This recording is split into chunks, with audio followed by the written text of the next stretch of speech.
नमस्कार मित्रांनो, प्रेमाची गोष्ट ह्या मालिकेच्या आजच्या भागामध्ये आपण पाहणार आहोत की माधवी मुक्ताला सांगत असते की मुक्ता, मला सकाळपासून खूप अस्वस्थ वाटतंय, मला नुसती हुरहुर लागली आहे.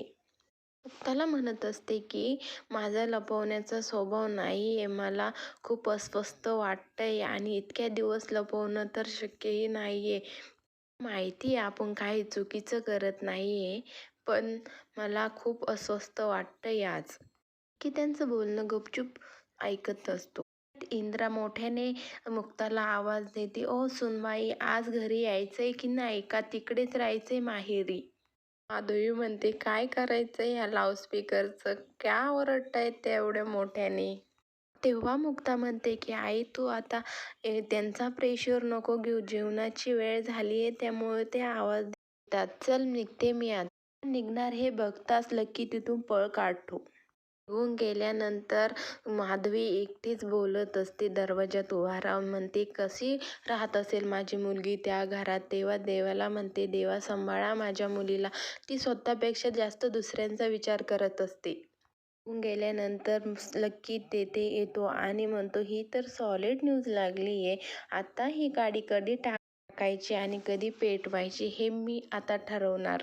मुक्ता घरी येते आणि मुक्ताला इंद्रा म्हणते, का गं, माहेर शेजारी आहे म्हणून केव्हाही जाशील आणि दिवसभर तिकडेच राहशील का?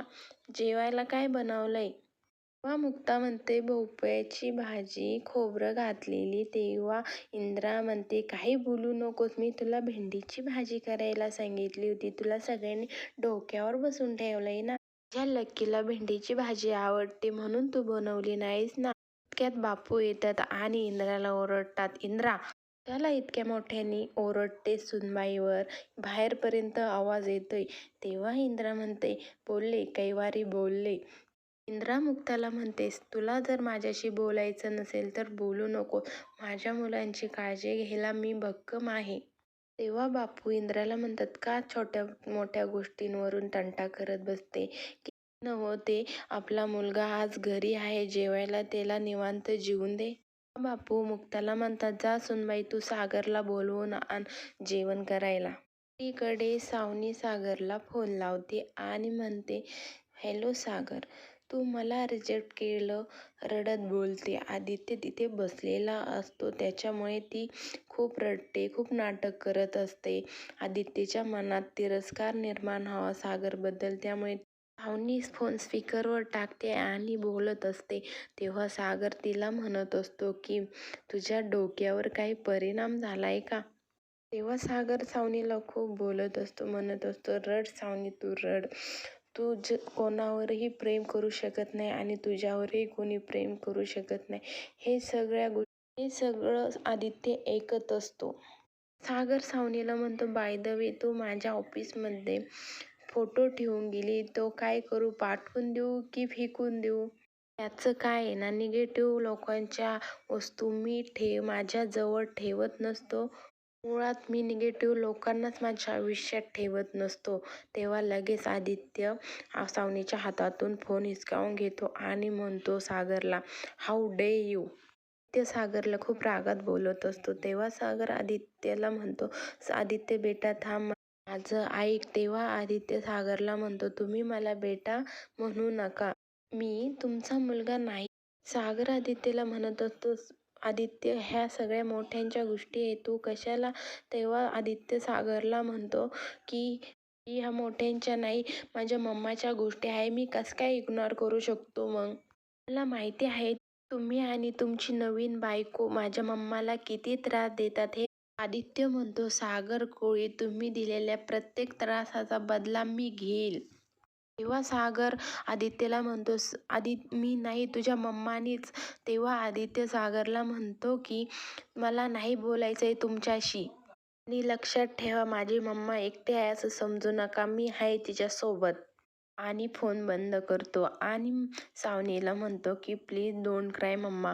इकडे मुक्ता सगळं ऐकत असते आणि सागरला झालेला त्रास बघत असते. सागर जवळ जाते आणि सागर तिला सांगत असतो की आदित्यवर जाण्याचा प्रयत्न करतो, तितकाच लांब चाललोय, पुन्हा त्याच्यापासून मी दुरावलो. तेव्हा मुक्ता सागरला धीर देते आणि म्हणते, होईल, सगळं ठीक होईल. दिवस त्याला सगळं कळेल तेव्हा सागर मुक्ताला म्हणतो, हा तो दिवस माझ्यासाठी खूप आनंदाचा राहील. आणि तो दिवस येईल की नाही हेही माहिती नाही. तेव्हा मुक्ता सागरला म्हणते, येईल, तो दिवस नक्की येईल. कडे इंद्रा रागात बापूला जेवायला वाढत असते. म्हणते, खा खा, भोपळ्याची भाजी खा. तेवढ्या सागर आणि मुक्ता येते. तेव्हा बापू म्हणतात, असं का बोलतेस इंद्रा, होते एखाद्या दिवशी चूक, काय झालं एखाद्या दिवशी भेंडीची भाजी नाही झाली तर. तेव्हा इंद्रा म्हणते, हे हे तेव्हाच होतं जेव्हा आपण स्वतःची कामं सोडून दुसऱ्यांच्या कामात लक्ष घालतो. बापू म्हणतात, केली ना तिनं भाजी. तेव्हा इंद्रा म्हणते, हो केली ना, ती लक्कीच्या आवडीची नाही, तिनं तिच्या आवडीची भाजी केली. तेव्हा मुक्ता आश्चर्याने बघत असते. मुक्ताला म्हणते, तू माझ्या पोराचा इतका राग का करते. तेव्हा सागर मध्ये बोलतो आणि म्हणतो, ती असं का करतील. तेव्हा इंद्रा सागरला म्हणते, सागऱ्या बोल, तू पण बायकोची बाजू घेऊन बोल. येतो आणि म्हणतो, मला भोपळ्याची भाजी आवडत नाही. तेव्हा सागर त्याला म्हणतो, बैस इथे, बैस आणि खा भोपळ्याची भाजी, ते शरीरासाठी चांगली असते. तेव्हा लक्की म्हणतो की वहिनीनं बनवली म्हटल्यावर तुला ती आवडणारच. मला ही भाजी आवडत नाही, मी ही खाणार नाही आणि मला जबरदस्ती करायची नाही. इंद्रा लगेच म्हणते, हो नको खाऊस, जा सुनबाई त्याच्यासाठी आमलेट बनव. तेव्हा बापू म्हणतात, इंद्रा काय बोलतेस तू, तुला माहिती आहे ना सुनबाई नॉनव्हेजला हातसुद्धा लावत नाही. तू त्यांना बनवायला सांगते. लगेच सागर मध्ये बोलतो आणि म्हणतो, आणि त्यांच्या जेवणाला चव आहे. ते काय, ते ज्या काही करताय ते सगळ्यांच्या भल्याचा विचार करून करताय. त्या हेल्दी जेवण बनवताय, तो खा. नक्की सागरला म्हणतो, दादूस तुझा एवढा विश्वास आहे वहिनीवर. सागर म्हणतो की हो आहे, त्यांनी आजवर जे काय केलं ते कुटुंबाच्या भल्यासाठीच केलंय. की सागरला म्हणतो, मग दादूस विचार ना वहिनीला, 101 मध्ये आधी कित्येक दिवसापासून येतोय, ही गोष्ट त्यांनी आपल्यापासून का लपवली. नाही नाही, तो असं कसं होईल, तो कस काय येईल इथे 101 मध्ये. लक्की म्हणतो, हो येतोय तो, मी माझ्या कानाने ऐकलंय. तेव्हा लक्की म्हणतो, इतके दिवस झाले तेव्हापासून मुक्ता वहिनींनी आपल्यापासून ही गोष्ट लपवून ठेवली. तिला त्याचं कारण विचार. दादू तुला खोटं वाटत असेल तर आत्ता तू 101 मध्ये जाऊन डोकावून ये. आदित्य तिथेच आहे, त्याला वर येताना बघितलंय मी. सागर मुक्ताला विचारतो की लक्की बोलतो ते खरं आहे का. तेव्हा मुक्ता म्हणते, हो. तेव्हा सागर म्हणतो, का लपवलं मग तुम्ही. काउन्सिलिंग चालू आहे त्याचं. कुणी ठरवलं तो इथे येणार ते.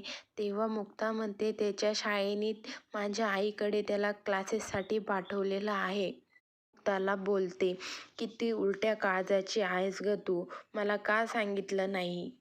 ते आम्हाला नाही, निदान सागरला तरी सांगायचं. तेव्हा मुक्ता म्हणते, आपल्या घरातलं कोणीही त्याला भेटणं हे कोर्टाकडून मान्य नाही. तेव्हा सागरने भेटणं तर गुन्हाच आहे. तेव्हा सागर म्हणतो, मला माझ्या मुलाला भेटण्यापासून कोणीही अडवू शकत नाही. खड्ड्यात गेली परवानगी, जेलमध्ये जावं लागलं तरीही चालेल. आणि सागर तिथून निघतो. सागरला अडवतात आणि म्हणतात, मुक्ता बोलते ते बरोबर आहे, तू रागाच्या भरात काय उलटं बोलशील. तेव्हा सागर बापूला म्हणतो, माझा मुलगा समोर येतो आणि मी त्याला भेटूही शकत नाही. सागर मुक्ताला म्हणतो की तुमच्याकडून ही अपेक्षा नव्हती मला. पुढील भागात आपण बघणार आहोत की सावनीला कळतं की आदित्य काउन्सिलिंगसाठी गोखल्यांच्या घरी जात आहे. तेव्हा सावनी हर्षवर्धनला म्हणते की मी जाऊन बघतेच गोखल्यांच्या घरी की काउन्सिलिंगच्या नावाखाली तेथे काय चाललं आहे. पुढील भागात आपण पाहणार आहोत की सावनी गोखल्यांच्या घरी गेल्यानंतर काय घडणार ते. डेली अपडेट्ससाठी Shivani Marathi channel like, share आणि सबस्क्राईब करा. धन्यवाद.